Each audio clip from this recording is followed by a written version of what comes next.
Yes, you're recording. Yay. Okay. Welcome, my friends. Welcome. So glad to see you all here. I want more of us to turn up though. So like, when I finish talking, we just keep in my DMs. Mr. Dr. Islam, welcome, Felipe. Of course, I see you. Thanks for joining us. Matthew, Lewis, welcome, Tracy as well. Welcome. All right. What's my problem today? I hear you ask. My problem is I'm trying to find out how do we choose our ideal collaboration partner? How do we choose rappers to collaborate with? There's nothing. I don't know. Nothing tells us really. You see, when I thought about this issue, I came across. I remember that I spoke to Lachelle, not Lachelle. I spoke to Divine. I went to one of her audio rooms a while ago, where she was talking about soulmates. And you think, wow, that sounds ideal, but also scary. If you don't know what soulmates are, then you might just think nothing. But I'll tell you what they are. Of course, I'm going to tell you what soulmates are. But Divine has a whole different perspective, which was, I just found it's rather scary, to be fair, right? And then I left that room pretty much just thinking, you got that all wrong. You just got that wrong. That's just how it is, right? Either or not. I think my thinking when I left that room was that your soulmate kind of has to be your partner. That's pretty much where it ends. That's the start, middle, and end. But she's like, no, it can be your child, it can be your cat. I'm like, oh goodness me, seriously? It can be a tree. I'm like, oh, here we go.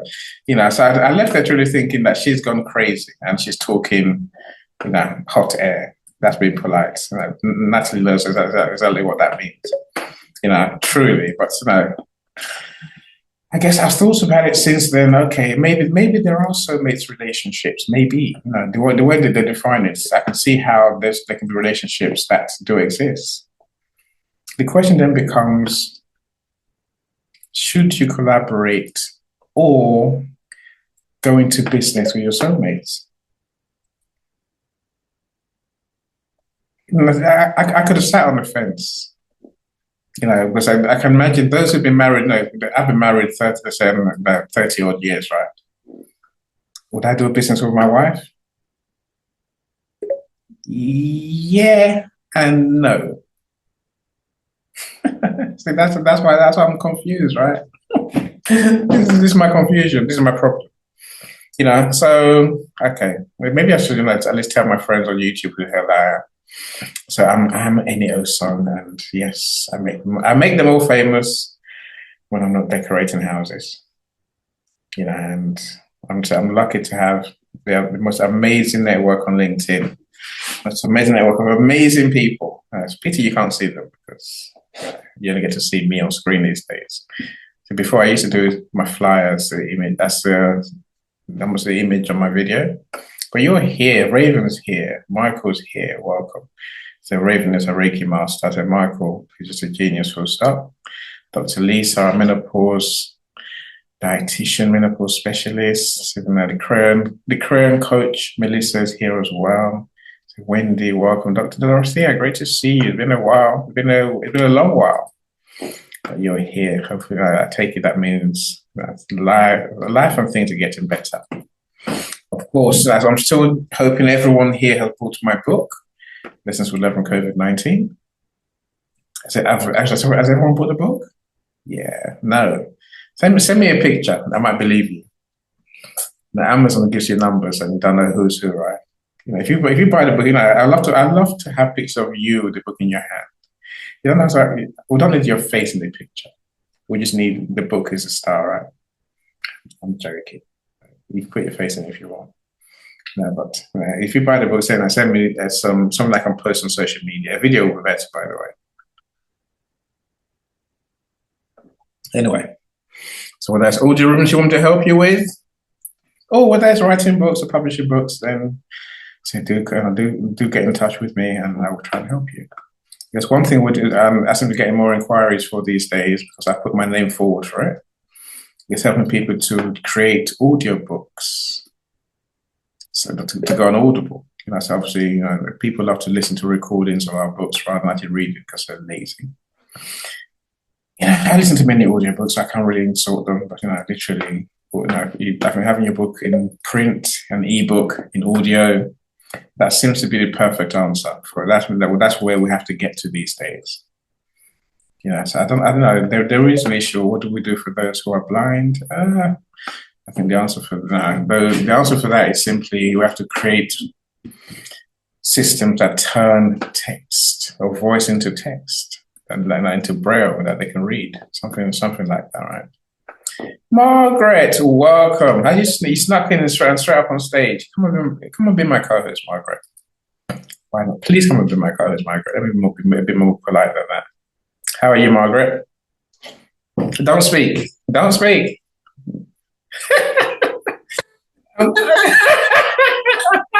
You can speak, Margaret. So I'm recording this part for my YouTube, right?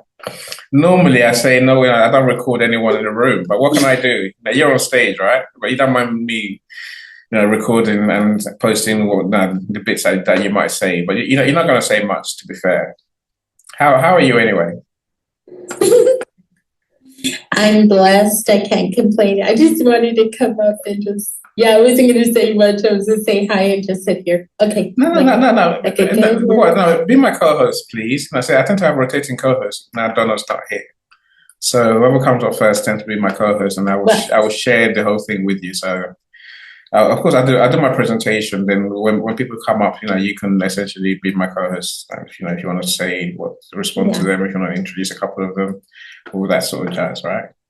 Matthew, I'm not bringing you up until I do my thing. Otherwise, then you're going to be in my video as well, which is what I don't want. Yeah, so it goes against grain. Do you remember that chat we had, that you had with Divine about Soulmates? Yes, I do. It was, the Soulmates one was with Carolyn. Divine was there, right? And then we did Divine was there. And then, Carolyn J. Murphy is the one we did the Soulmates. And then out of that came out the Twin Flames with Divine. You remember that? Yeah, okay. So that's one I remember.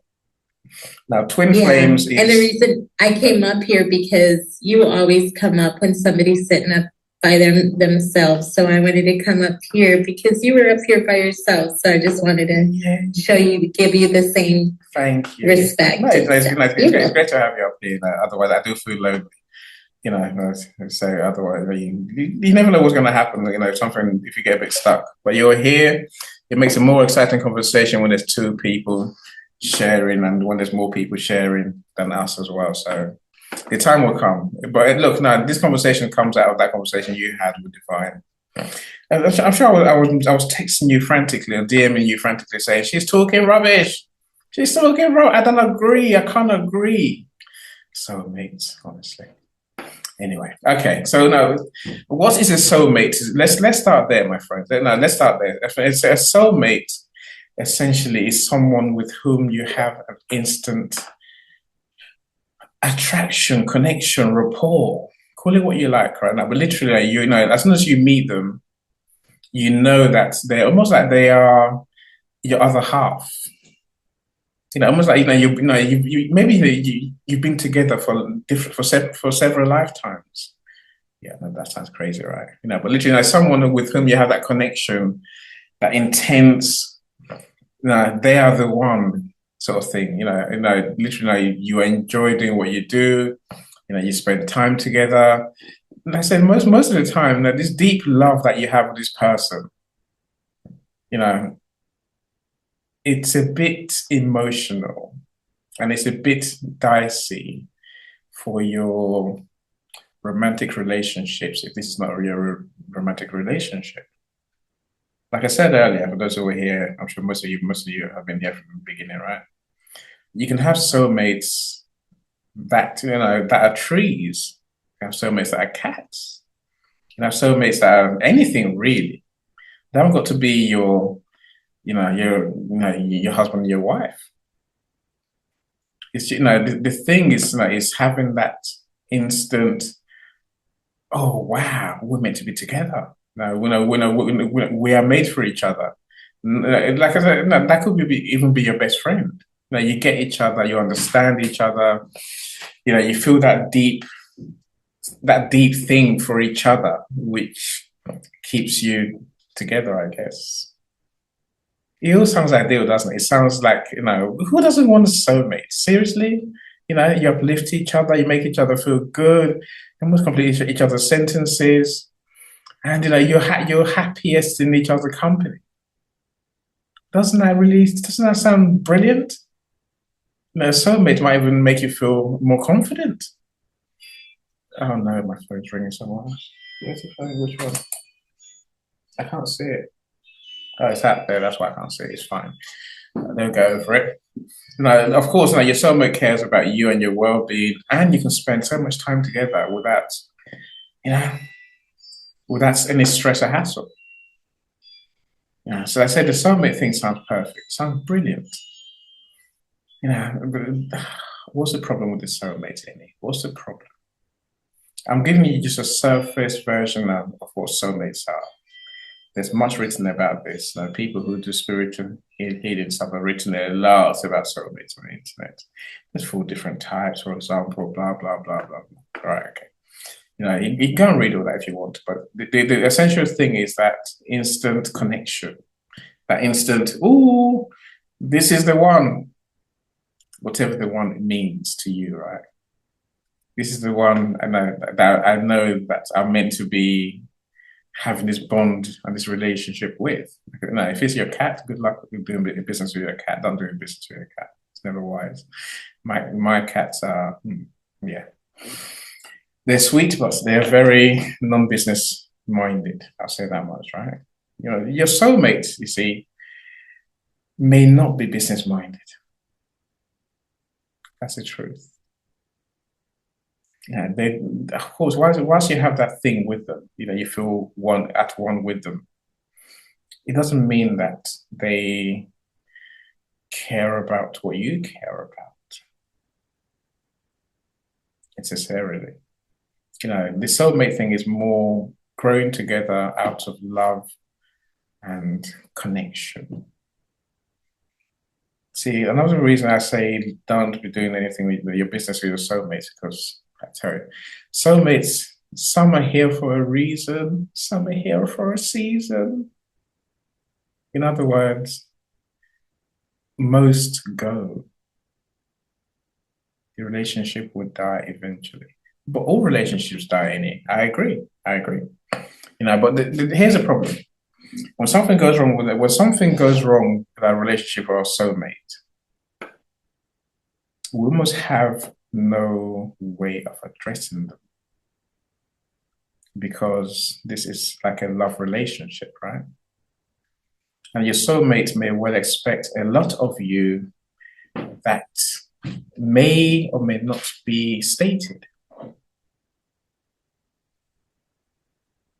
See, all these points matter later on. I'll tell you why these points matter later on, right? Because I think in business, you don't want a relationship with someone that is unspecified. That's based on a gut feel. That just stays a gut feel. That's based on emotions, and that's based on a connection. That we can't run a business that way. I assure you. You might think otherwise. If you do, come and tell me all about it. I'll listen quite happily, right? Like I said, most soulmates don't last forever. Those who are here for a reason will tend to help you learn that thing that they come to help you learn. And you know what? Sometimes that thing is how to break up with people, how to cause people to experience certain things, whether that's grief, whether that's love, whether that's something else, right? Once that's done, you're thinking, oh, we are in this forever. And they're like, I'm gone. It doesn't mean they're not your soulmate. Don't forget that this whole soulmate things comes from the initial connection you made with them.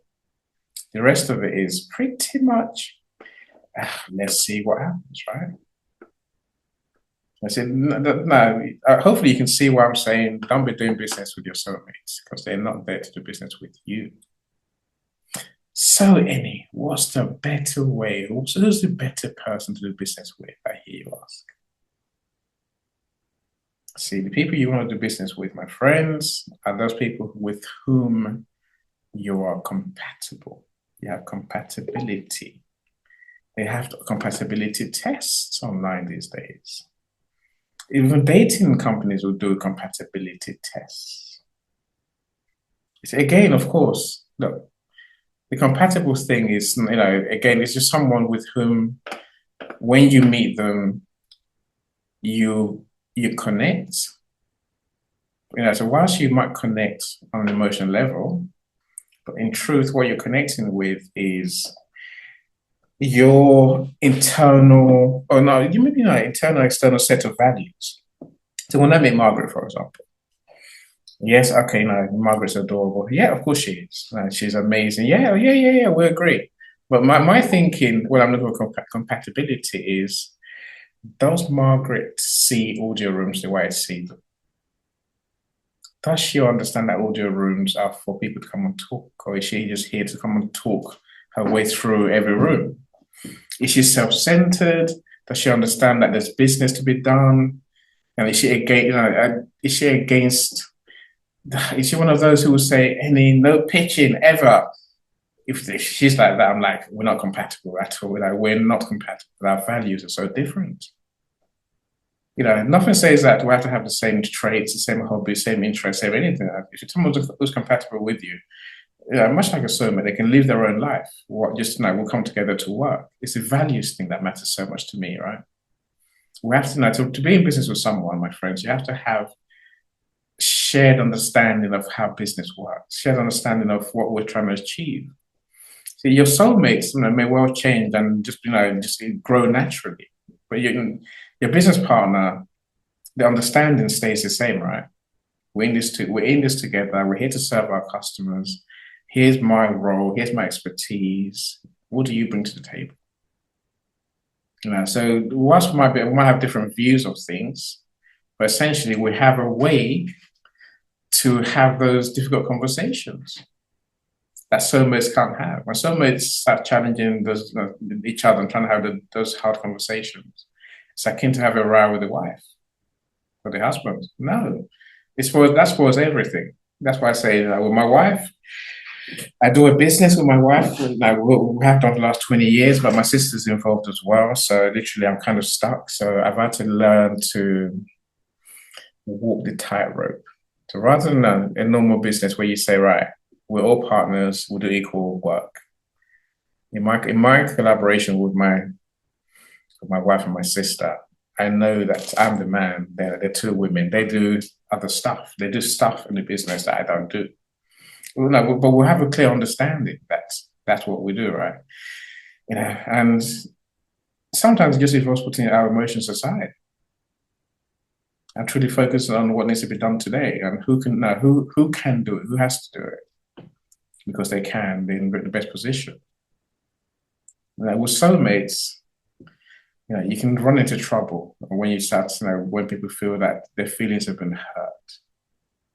Whereas with someone with whom you're in business with, with whom you're compatible, there's clear understanding, and you can have those conversations about here's why this has happened. Let's work out what's gone wrong, and let's resolve our conflicts. And that all comes by communicating, not by having emotional hissy fits, as I would call what soulmates can do. Not all of them. Don't get me wrong, right? Now, but literally, you're someone with whom you can collaborate. You can set pretty much long-term goal. So we're in this for a good few years. We're going to provide a service and learn together and grow together. Sometimes you can be in a relationship with them, like I say, but of course, it helps to be aligned emotionally. It helps to have something in common, right? That's but I think the real thing about your compatibility partner is what they call radical honesty with each other. We can't be in business together if we can't talk and be honest with each other. That's where soulmates. It's a relationship. Nothing says I have to be honest with you because I don't want to hurt your feelings, do I? Yeah, there is, of course, in a compatibility relationship, there's mutual support. Of course, sometimes there's give and take. And things like compatibility tends to grow over time.